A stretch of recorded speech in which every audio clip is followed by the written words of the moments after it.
Carol Kappa, and this is Caroline Nixon, and together we will be serving as the worship leaders this evening. Welcome to Westside Unitarian Universalist Church, where compassion leads us to work for justice and equality. Whoever you are, whatever brings you here tonight, we are glad you have chosen to observe Christmas Eve with us. We gather to mark a night our ancestors have marked for thousands of years. The stories have changed from the winter-born king and the Sacred Mother's son-child to stories of the Christ child laid in a manger, to stories of kindness, generosity, hearts reopened to love, and the miracle of hope. We are here to be touched by story, by candlelight, by tradition, by ancient rhythms of the soul. Welcome to this magic night. A special welcome to all of our guests this evening. Whether this is your first visit or a return visit, Unitarian Universalism is a progressive, inclusive faith. We draw upon many sources of wisdom, including but not limited to the Christian tradition to which we trace our roots. We feel free to encounter that tradition freshly and make it meaningful in the context of our lives today. We draw on other sources of wisdom as well, including the Jewish tradition in which some of our members were raised and from which we can all glean wisdom. Some may feel it sounds strange that Unitarian Universalists draw upon many sources, but we are a people of deeds, not creeds. The commitment we share in common is not to a particular set of beliefs, but to a way of living centered in the transforming power of love. This is the very power that Jesus embodied throughout his life. We want to let families with children know that there is a table at the back of the sanctuary. There are activities and craft materials for children to take and bring back to their seats with their families. This service is meant for all ages, and we hope the children will enjoy what they're sharing Christmas inspiration in story and song.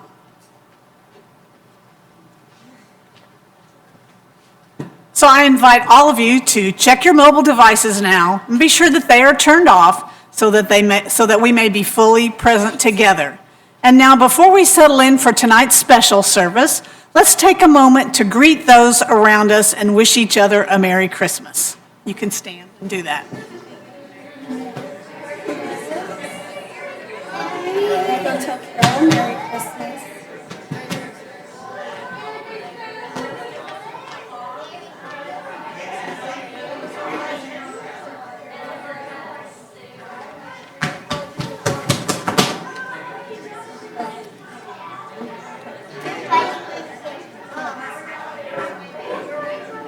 Did you throw away your wedding ring?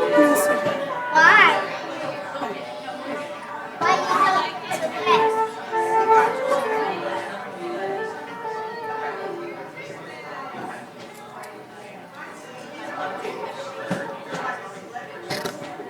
We knew we would be a talkative bunch. So now please listen to our prelude. It's our flute trio, Lauren and Lizzie Lysing and Carol Kappa. It's Joy to the World.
Christmas.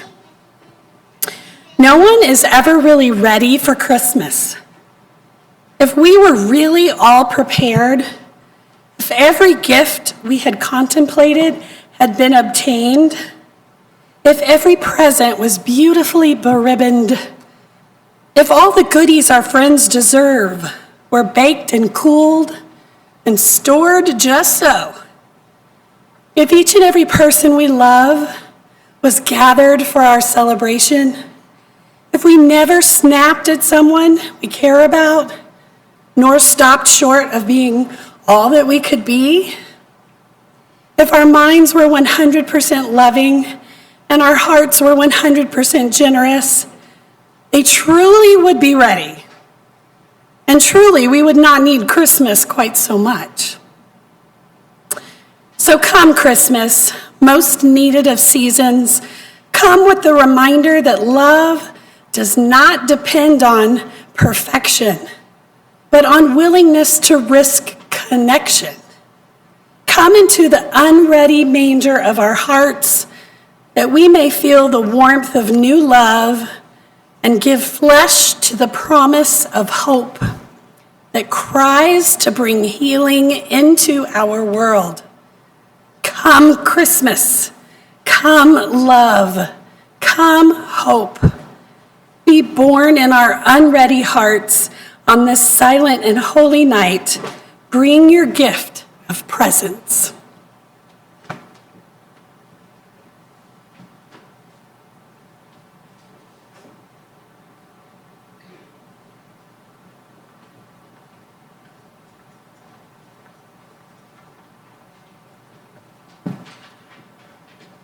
Light a candle in the darkness, and you pierce the gloom. Light a candle in the shadows, and love fills the room.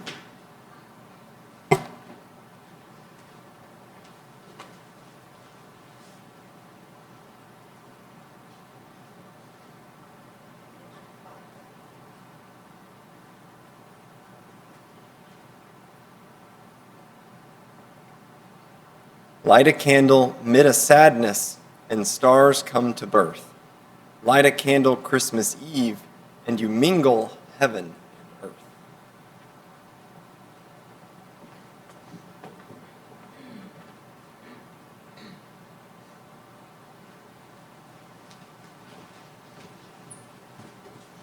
Now just please sit tall or stand and join me in reciting our affirmation, which is printed in your bulletin. Love is the doctrine of this church. The quest of truth is its sacrament, and service is its prayer. To dwell together in peace, to seek knowledge in freedom, to work for justice through action, to serve others in community, to the end that all souls shall grow into harmony with creation. Thus do we covenant with one another. Now we're going to practice sitting down before we ask you to rise again. You can sit down. It will almost feel like you're in a traditional church this evening. So now before we sing our opening carol, number 244, a note about our carols from Carol. We'll be singing Christmas songs tonight, and if you're familiar with traditional carols, you may notice that we sing from our hymnal, but the versions of the carols there may be a bit different from the ones you have known. The occasional word changes reflect Unitarian Universalist sensibilities, and we may even change a few words on the screen from what you find in the hymnal to be more gender inclusive. So don't worry if old words that you already know just come out of your mouth rather than the ones printed. It's okay. Just make it a joyful noise and enjoy the music.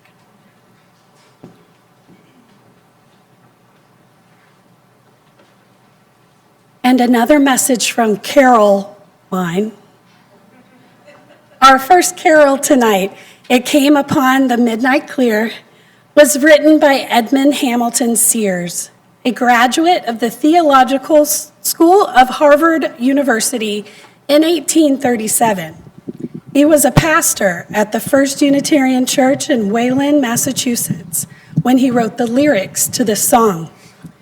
The Reverend Dr. Morrison from that time wrote, "I always feel that, however poor my Christmas sermon may be, the reading and singing of this hymn are enough to make up for all the deficiencies." Please rise or sit tall and sing number 244, "It Came Upon the Midnight Clear." Darren and Jennifer are going to sing the first verse and then ask that you join in.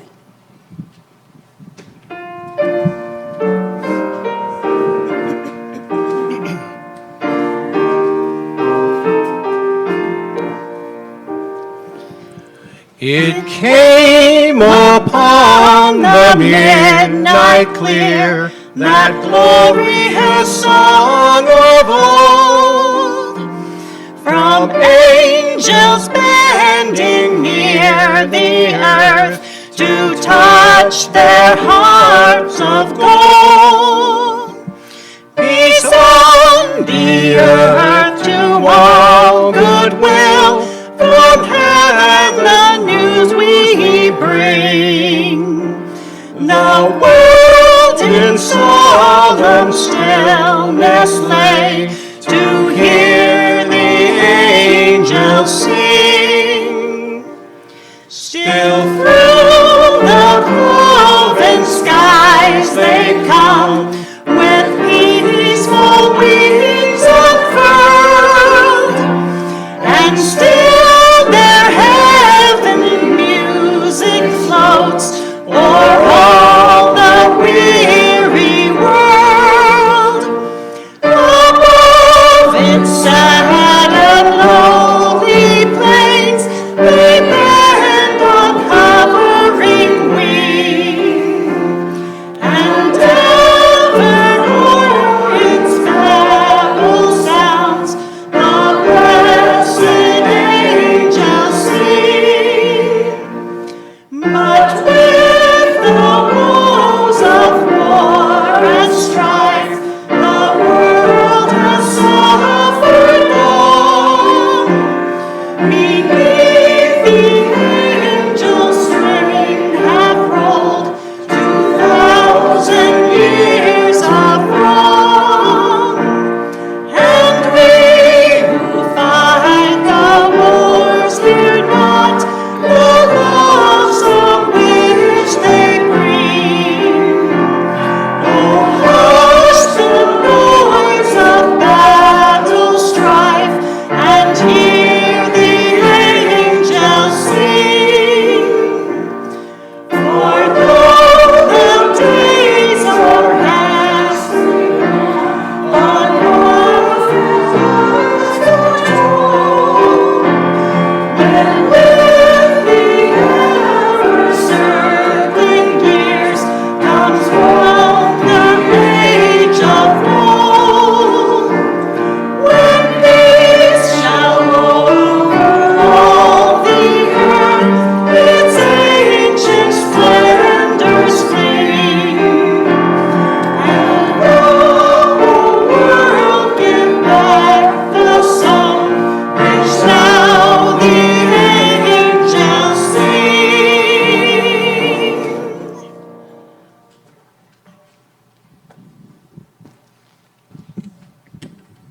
You may be seated. Thank you. What does it mean to believe in Christmas? I invite you to listen for those places in tonight's service where the hope and all-embracing love of Christmas shine through and speak to you. Like the angels, shepherds, and magi of the Christmas story, we will follow the lead of a child, or rather, our children. You see, the order of our lessons this evening will mostly be determined by the order in which the presents are selected from under our Christmas tree. Each box contains one of our lessons, so we will discover as we go the order of the lessons. Each time we are ready for a reading, I will invite a child to come to the Christmas tree, choose a present, and open it. So kids, you will be giving us the order for each lesson. So first, I'd like to ask Sophia Sarmiento to come forward.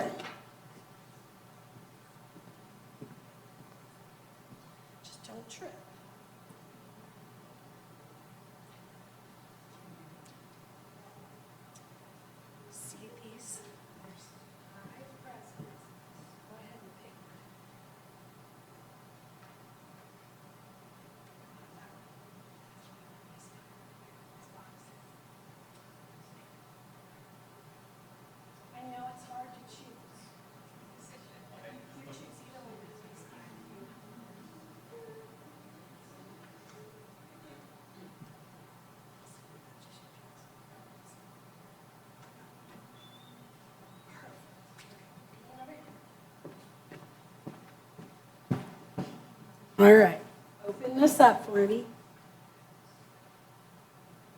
Carol. Thank you very much. I can sit down. Thank you. All right, I'm the first one up. All right. My reading is called A Christmas Prayer with 7 Words by Reverend Dr. Rebecca Parker. This lesson, A Christmas Prayer with 7 Words, was written by Reverend Dr. Rebecca Parker, and it goes like this. We remember the Magi, observer of stars, evidence-based seekers, who found their way to kneel before a baby. May we too kneel before life's intricate mysteries, following the path of science-based researchers for truth. We remember Mary, birth mother of a revolutionary prophet, the fetus in her womb a surprise, her choice a decision to magnify her hope, the birth difficult, attended by a beautiful diversity of animals and a ragtag gathering of vulnerable people. May we too kneel at the cradle of Earth's dreams for peace and dedicate ourselves to revolutionary love. We remember Joseph, unexpectant father, who embraced the baby as his own, believing that every child has a God-given entitlement to love and care. May we too stand by the women and children of this world. When patriarchal privilege and power threaten their freedom and put their well-being at risk. And finally, we remember the angels singing in a cold night to the overtaxed poor, promising peace and goodwill to all. May we echo their song in acts of solidarity and justice for all souls, refugee souls, green souls, disabled souls, black souls, young souls, transgender souls. May we join the bold, holy movement to bring heaven to earth. May the morning star brighten our hope for a new day, and may laughter strengthen all our prayers. Amen.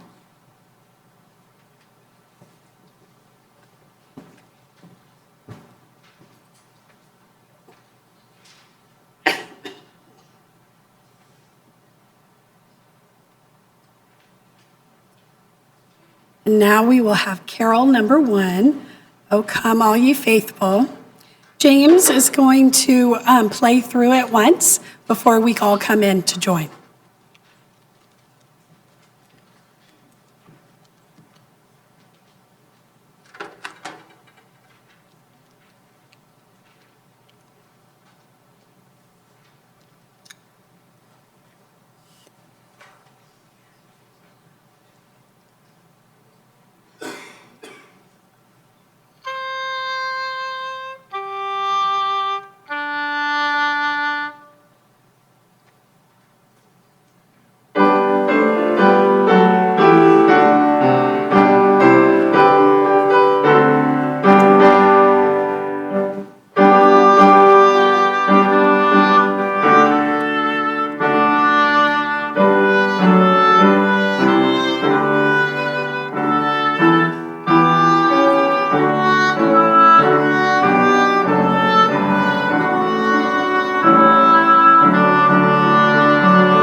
Thank you, James.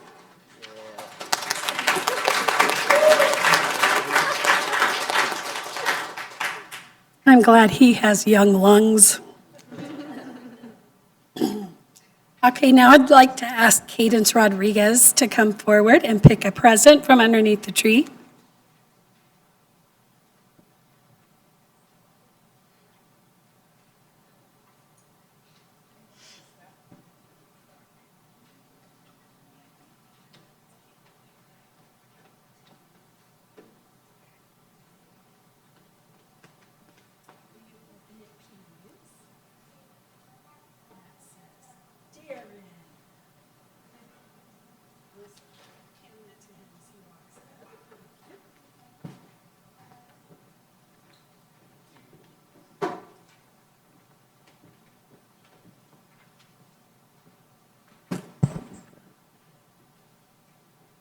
Good evening, everyone.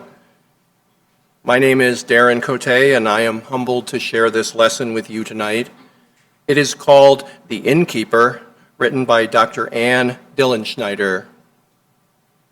The Innkeeper isn't part of most nativity sets. No one sings carols about innkeepers. There don't seem to be any paintings that include them, but we can imagine the scene. Bethlehem is crowded with people coming home for the census. It's late at night when the innkeeper responds to a knock on the door and finds a young couple standing there.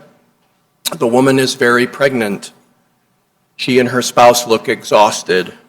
They've walked 100 miles over rough, rocky terrain to get here from Nazareth. The innkeeper is confronted with a dilemma. The inn is full. There just isn't any more room.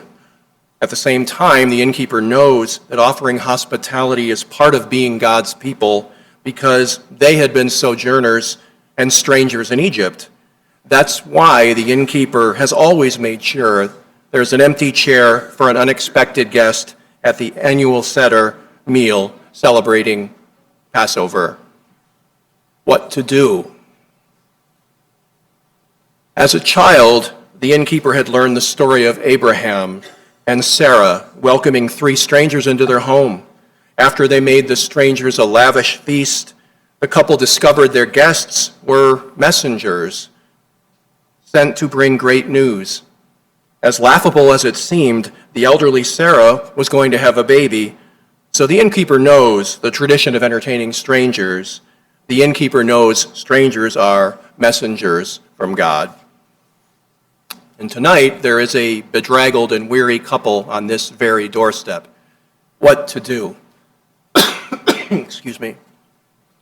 The innkeeper pulls the door to a bit, hastily assessing the situation. Is there any space anywhere? The beds are all taken. There are even people sleeping on the floor. What to do? Is there any possible solution? In a moment of inspiration, the innkeeper remembers the stable out behind the inn. It's not much, but it's some protection from the wind. No matter how bitter the weather may become, the heat from the animals will keep these guests warm. The innkeeper flings open the door and welcomes the people with a broad smile. There's not much, but there's a possibility, a stable. Will it suffice? It does, and the innkeeper saves the day.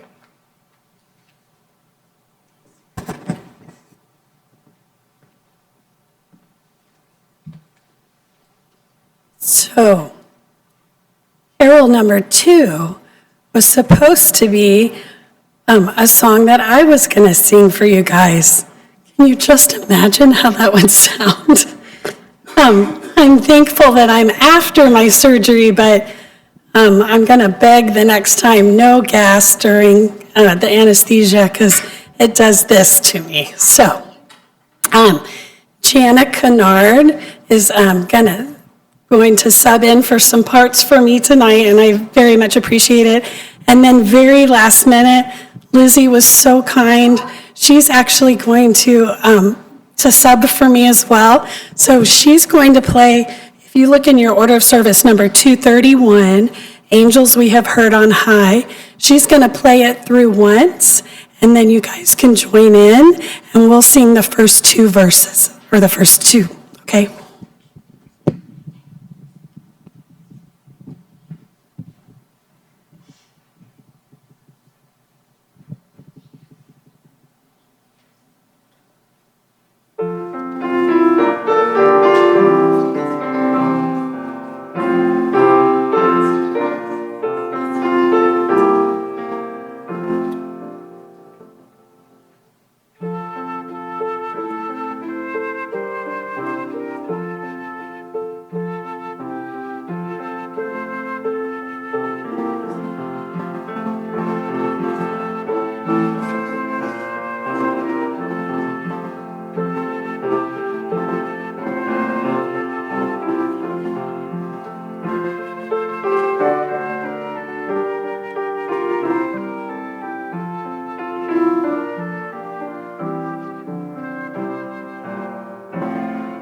Cadence, come on.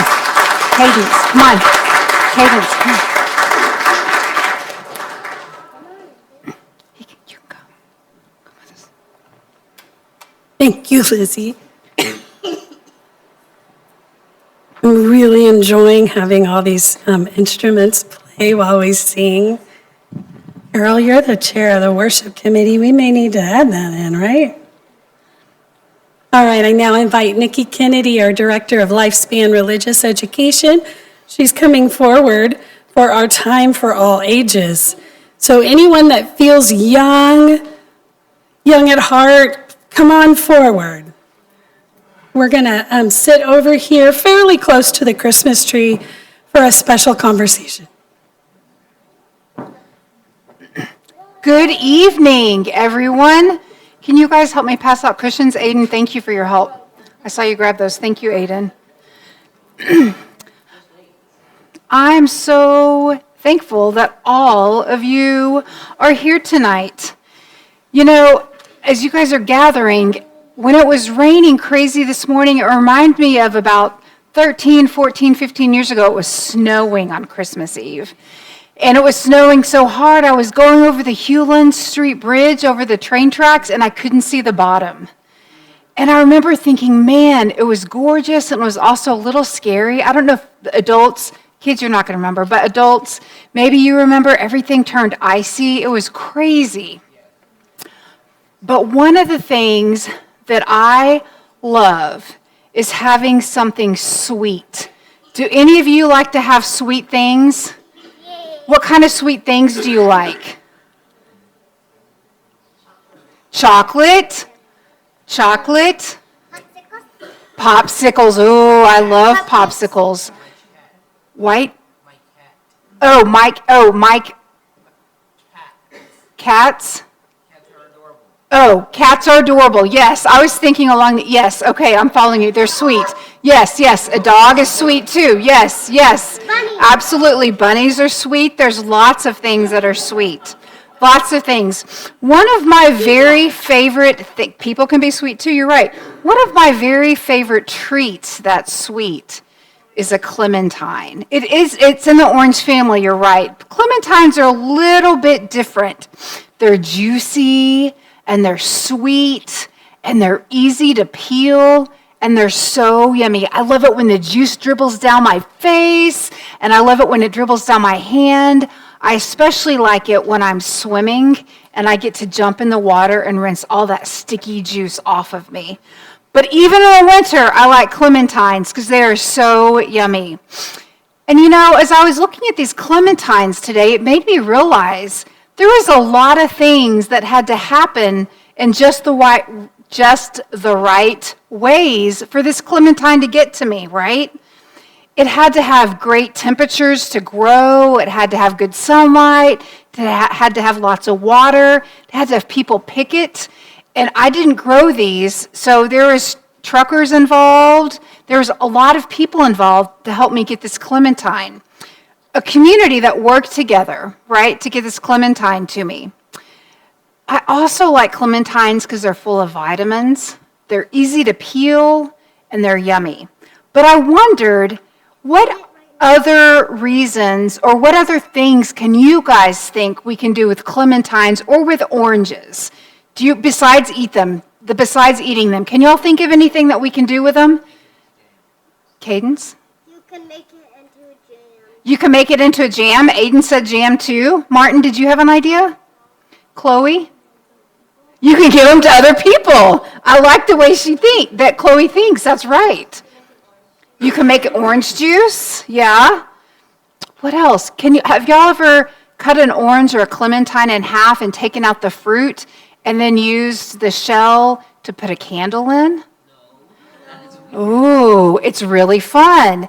What about, my mom made Christmas brew, and it had oranges and slices of oranges in it and a lot of other things. Have you guys ever done that? Yes. Yeah. Are you A different church. a different church? Have you guys ever eaten the peels of oranges? Yes, you have once. Yeah? You don't like oranges? Okay, well, Eat all of it. you eat all of it? Of course you do. So there's lots of different things that we can do with this orange or this clementine, right? There's lots of different things. We talked about some of them.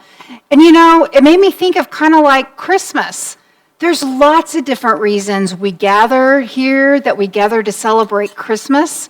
Some of us gather because we get to see family, maybe from out of town. Maybe we get to talk with friends that we don't get to see very often. Maybe some of you kiddos have family friends that your parents know that you get together with, that they've known for a long time. Maybe some of you have special traditions. Do any of you have special traditions that you do with your family around the holidays? Like wear Christmas pajamas or go to grandparents' houses? Or maybe do any of you ever cut down your own tree? You can cut down your own tree. How about, do any of you ever decorate a tree at Christmas? Yeah, you do? Cool. Always. You don't like the lights this year? That's okay. Sometimes, some people even gather because they celebrate the birth of Christ. Some people gather because they love to eat yummy food. Some people gather because we get to celebrate love, we get to celebrate with good food, and we get to celebrate hope. So whatever your reason to gather, know that it is worthy. Know that gathering is the reason.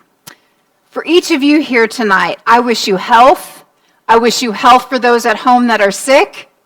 I wish your body to know that the sweet treats that we're going to share with you, I'm going to give you guys all a clementine. And may you know this community loves you and welcomes you and is thankful you are here tonight. Merry Christmas.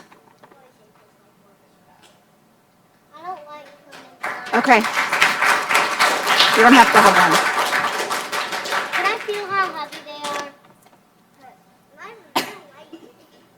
Let's go on back. We can go. And speaking of those that are homesick tonight, we hope that James and Alice get better very, very soon. Thank you, Nikki.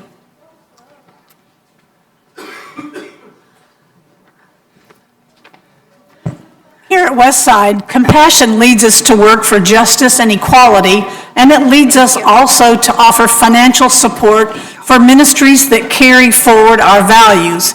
Just for tonight, our offering will go to the Westside InReach Fund. About a decade ago, the members of Westside agreed to develop a fund that would allow us to help each other in times of need. And this fund was named the InReach Fund, as distinguished from the community outreach support by most of our collections. It is funded entirely by donations from the congregation. The pastoral care team oversees the fund, accepts applications for assistance, and decides on whether or not money should be given out. Any member or friend in good standing may apply. The InReach Fund is one more way the members of the Westside family can embrace each other, offering practical support as well as warm thoughts and good wishes. And now let's hear our offertory by Gwen Genius.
Your offering has been most gratefully received. We are blessed by the opportunity to reach out to one another. And now, Ruby, could you come pick a present from under the tree for us?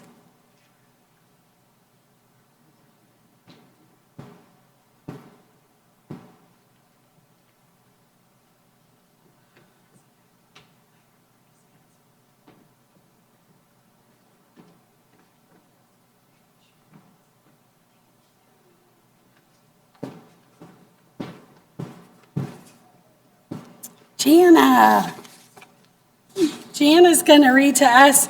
The lesson is called More Than a Bike by Megan Foley.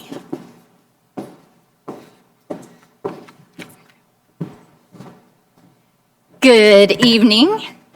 I'm Jana Kennard, and I'm so pleased to share this lesson with you. It's called More Than a Bike and was written by the Reverend Dr. Megan Foley. You know how when you're a kid and it's close to Christmas and adults don't really know what to talk to you about, so they ask, "So, what do you hope to get for Christmas this year?" This is actually a good question to ask a kid who celebrates Christmas because they're almost always bursting with ideas of things they'd love to have. My son, for example, used to create a list 3 pages long, single-spaced, full of stuff that I couldn't even pronounce. So it's generally a safe bet, if you don't know a kid, to make conversation by asking what they hope for under the tree. But one year when I was about 9, I couldn't think of what I wanted for Christmas. At least not the one-word answer that adults seem to want. In fact, what I really wanted that year couldn't be put under a tree at all. I wanted to be treated like an adult. Unfortunately for me, my parents thought that was sort of ridiculous. This was all just too difficult to explain to outsiders. So I made up an answer. When adults asked me what I wanted for Christmas that year, I told them I wanted a bike. Not because I actually wanted a bike, mind you, just so I wouldn't have to talk about it anymore. What happened next might not come as a surprise to you. On Christmas morning, I woke up and came down to the tree where there was a new, pretty, shiny, yellow bicycle for me. It was a good present overall, and I was a lucky girl to get it. The thing was, I didn't know I would get a bike because I hadn't really wanted one. And yet I was telling people I wanted a bike, acting as if I did want one. And I guess my parents overheard or asked someone what I had said, and in that Christmas mystery that happens for children and adults alike, I ended up with a bike. It wasn't bad for sure, but it wasn't what I intended because I was asking for something that fit in with what other people expected to hear and not for something that I wanted from my own heart. When I think back to that time, I resolved to do a couple of things, not just around Christmas time, but in my everyday life. First, I'm careful about what I ask for. You might think I'm still talking about the stuff you might find under a Christmas tree, but I'm talking about the bigger stuff, the things I want out of my life. What I'm saying to people who ask me about what I want in my life, what am I saying to people who ask me about what I want in my life, not just for Christmas? Am I asking for that which seems normal, even though it doesn't reflect the real me? Am I taking the easy way out of the conversation? This is important because you never know who's paying attention. You don't in life want to be asking for something you don't really want because there's a chance you might just get it. There are plenty of voices in the world, for example, telling you how to live your life the right way, telling you what makes for success and what makes for happiness. Will you agree just because it's easier to? What will happen if you ask for the wrong thing and you get it? The other lesson I learned is that the things that you announce that you want have a way of finding you.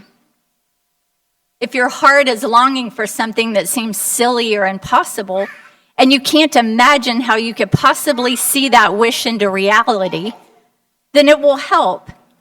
I promise you, it will help if you start telling yourself and other people what you're hoping for. You don't have to know how it will work out first. You probably won't say, I want a bike, but you might say something like this. I want more time with my kids. I want more time with my parents. Ooh, y'all. I want to forgive my father. I want to get along with my brother. I want to live my life more simply. I wish I had more free time just to play. I want to devote my life to a cause I've come to believe in. I want to tell my parents that the only subject I like in school is art. I want to do that work that has always called me, even though I've got education and experience doing something else. Say it. Just start saying it and see what happens for you. It might not come the way you expect it, but I believe that wishes of the heart are answered one way or another. Try it and see what happens for you. Bikes that are asked for do have a way of appearing under our Christmas tree. Make sure, both at Christmas time and in other times, that you ask for that which you really want. You may be very surprised one morning at what you find under your tree. and in your life. May it be so, blessed be, and amen.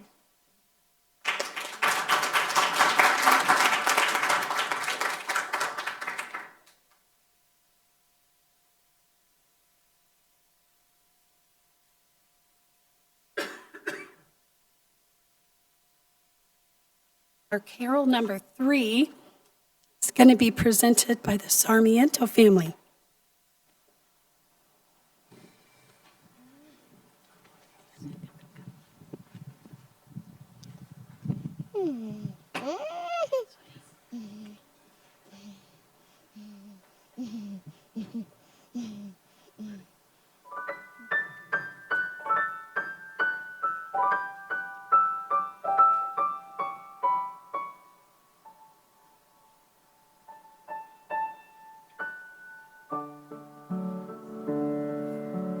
Snowflake, snowflake, little snowflake, little snowflake, falling from the sky. Snowflake, snowflake, little snowflake, little falling, falling, falling, falling, falling, falling, falling, falling on my head. Snowflake, snowflake, little snowflake, little snowflake, falling from the sky. Snowflake, snowflake, little snowflake, falling, falling, falling, falling, falling, falling, falling, falling, falling, falling on my nose.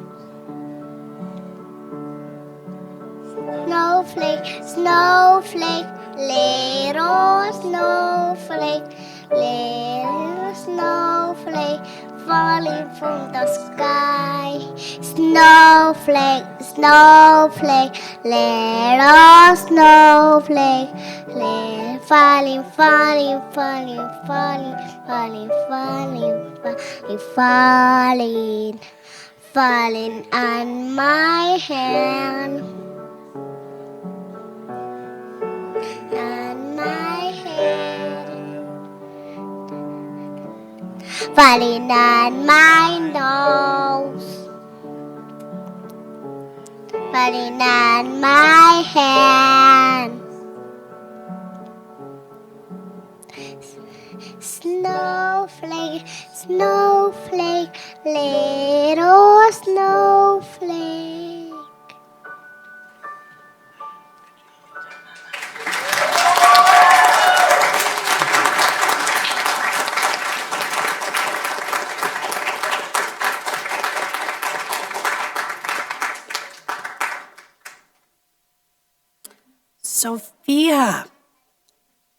Sophia, that was excellent. Okay, Maddie, do you think you could help us out and pick a present? Come on up.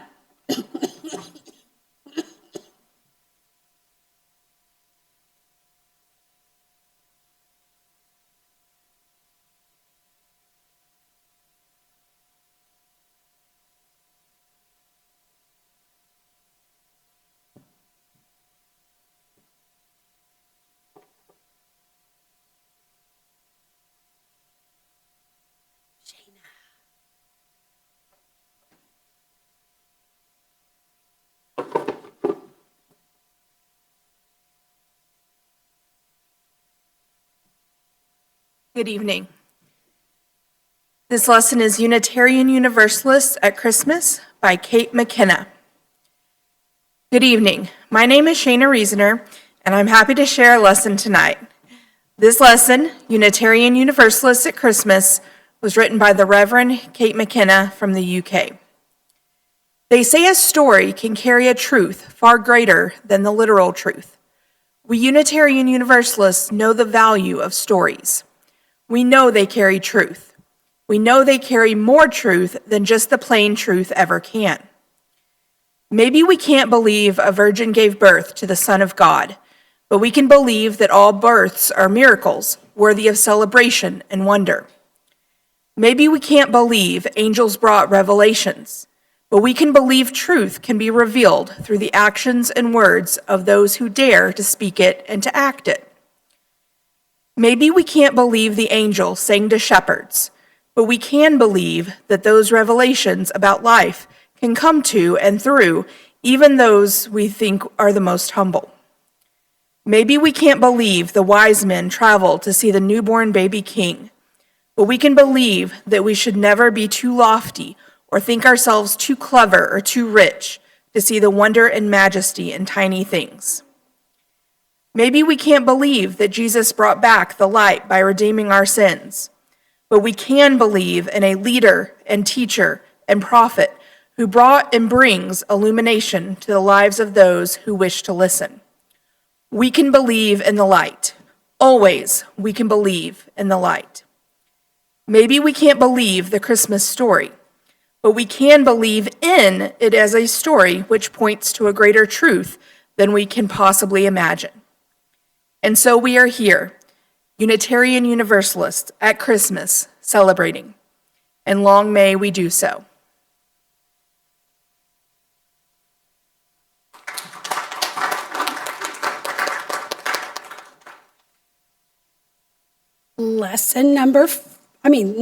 Carol number 4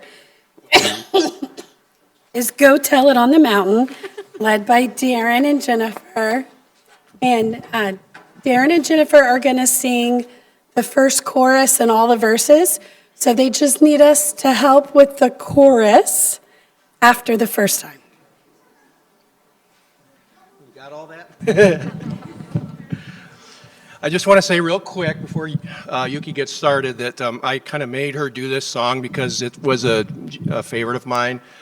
The sheet music was outlandishly expensive, so we don't have anything but the lyrics, and I don't know what she's doing over there, but memory. But anyway, and then Jennifer, I just kind of asked her to come up because she's awesome, and she's going to help me with the chorus. So let's see how we do. We definitely need you guys' help on the chorus, though, please.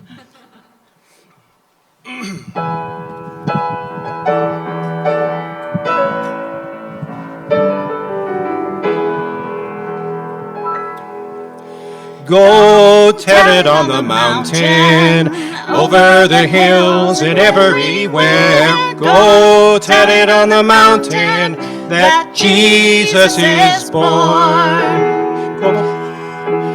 Go tell it on the mountain, over the hills and everywhere. Go tell it on the mountain that Jesus Christ is born. The shepherds were watching over the flocks by night, and out of the darkness shone a heavenly light. They feared and they trembled high above the earth, singing in an angel chorus, telling of the Savior's birth. Oh, tell it on the mountain, over the hills and everywhere. Go tell it on the mountain that Jesus is born. Go tell it on the mountain, over the hills and everywhere. Go tell it on the mountain that Jesus Christ is born.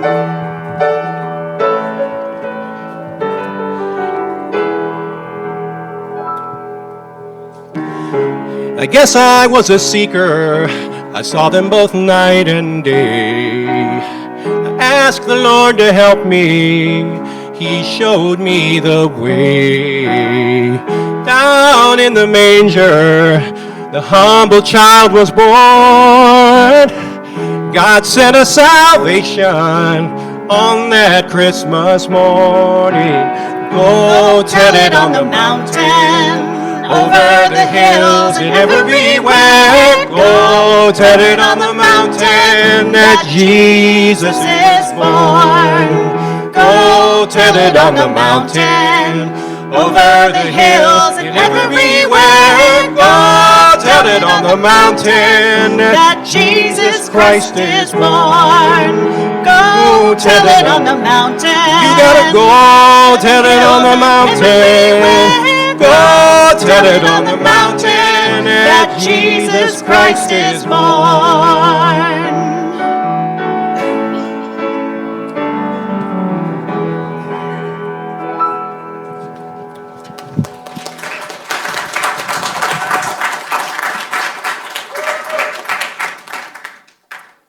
And if you like Darren and Jennifer, they're going to be back next Sunday. All right, Martin, do you think you could come pick a present from under the tree for us?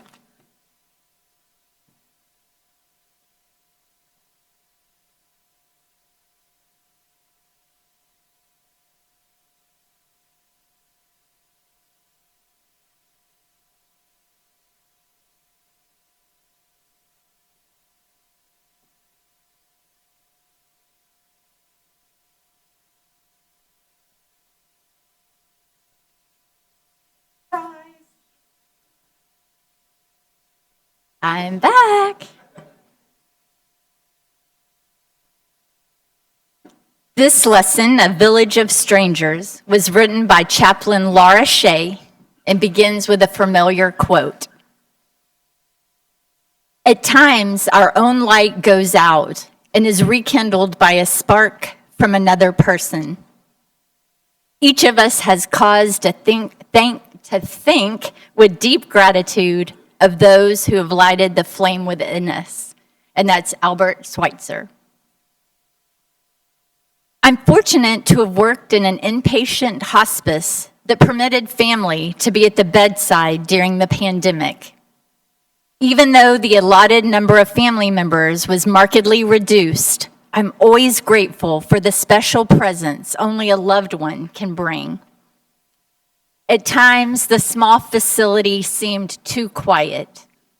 I missed the way things were before COVID-19 and reminisced about a special week in 2018. For some families, Christmas can bring out the worst in them as they gather together once a year. This was not the case with these families. They were not just tolerating each other for the sake of the loved one dying. They were there for each other in the truest sense. There were ex-wives who quietly sat by the bedside, estranged children from second marriages, and grandchildren gathered in the common area by the fireplace. One crafty daughter chose to deal with the stress by teaching people how to make beautiful paper stars. Day by day, each room had a new, large, beautiful star hanging from the window latch. Each star had a story infused by the memories that flowed from the mouths of the creators. The common area became a field of stars, an integrated sacred space. Lutherans, Catholics, Methodists, Jews, and non-religious people sat in clusters, new connections, hearing wonderful stories for the first time. Tears and laughter, tea time cookies and finger sandwiches, all waiting, knowing that soon the members of this tiny village of strangers would be leaving. Who will be the first to go? Who will be the last to go? If only it could happen at the same time, not wanting to be first, hoping to be last, wanting one more day, determined to stay even if everyone else is gone. When I returned the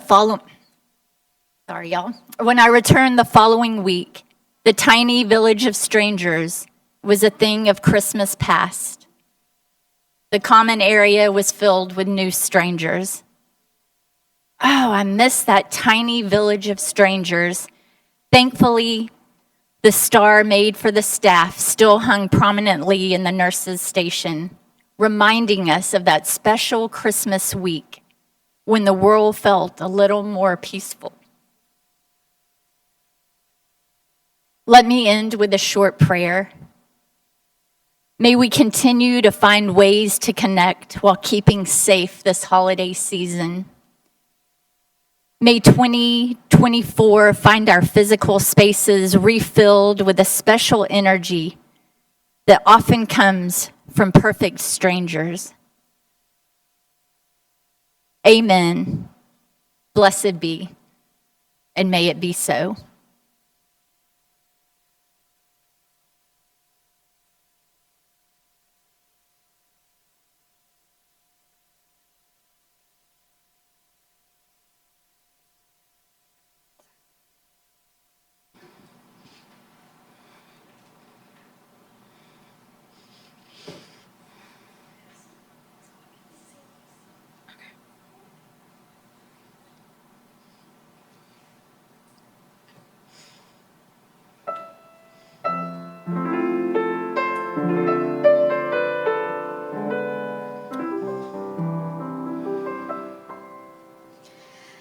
Have yourself a merry little Christmas.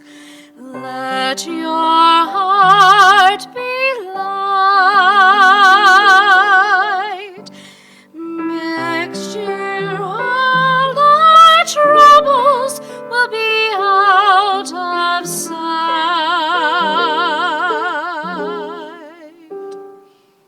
Have yourself a merry little Christmas. Make the Yuletide gay. Next year all the troubles will be miles away.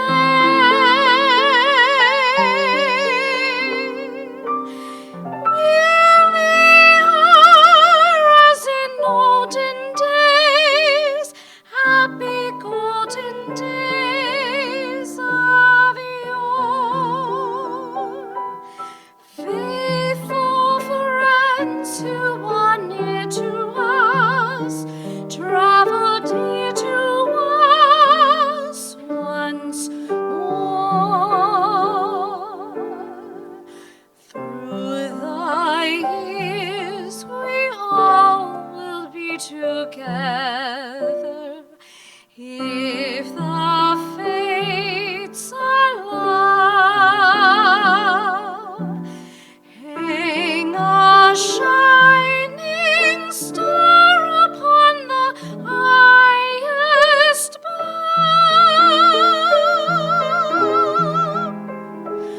and have yourself a merry little Christmas now.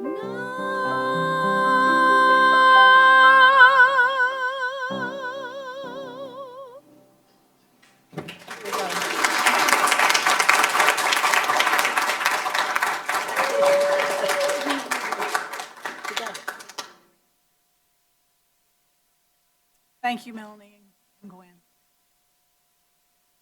Now we will experience a little magic of Christmas Eve with our communion light. Cindy will dim the lights, and only candles will light our sanctuary in the dark. As we share the light with one another, the room will begin to glow. Once the last row of individuals' candles are lit, we will sing Silent Night together. Remember to keep the lit candle straight and tilt the unlit candle into the flame. Carol and I, and Caroline, the three of us will demonstrate. Should I grab it? On the lit candle, turn yours sideways to get your light. Kids, please keep an eye on the adults to make sure they pass the flame correctly. At the end, when it's time to extinguish your flame, please use one of the containers of pretty litter so we don't overwhelm our smoke detectors and end up with an unsilent night. We actually don't have litter, so just blow it out. And we'll hope for the best.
Let us be still in the darkness of our sacred space and listen to the quiet around us. For even in the quiet, there is the gentle being with others. Let us feel the warmth of our community, knowing we are not alone. For in the quiet shadow is the glow of life within all. Let us know in the darkness the gift each candle bears, a small flame, a diminutive light, yet the wondrous gift to kindle another's glow. Let us be in awe at this moment as we each take up the flame and the light envelops this room. As hope for peace and goodwill fill this night, so may it be. Take a moment, look around you. Don't miss the miracle.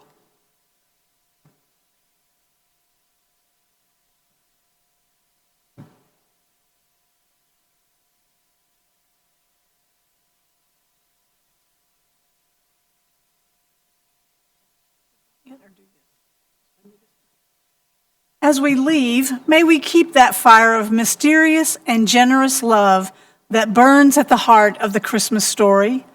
Let us experience the light of love and hope that fills this sanctuary. Let it fill our hearts, and let us take that light into the world that needs the holy rebirth of love now as ever. So may it be. Amen. And Merry Christmas.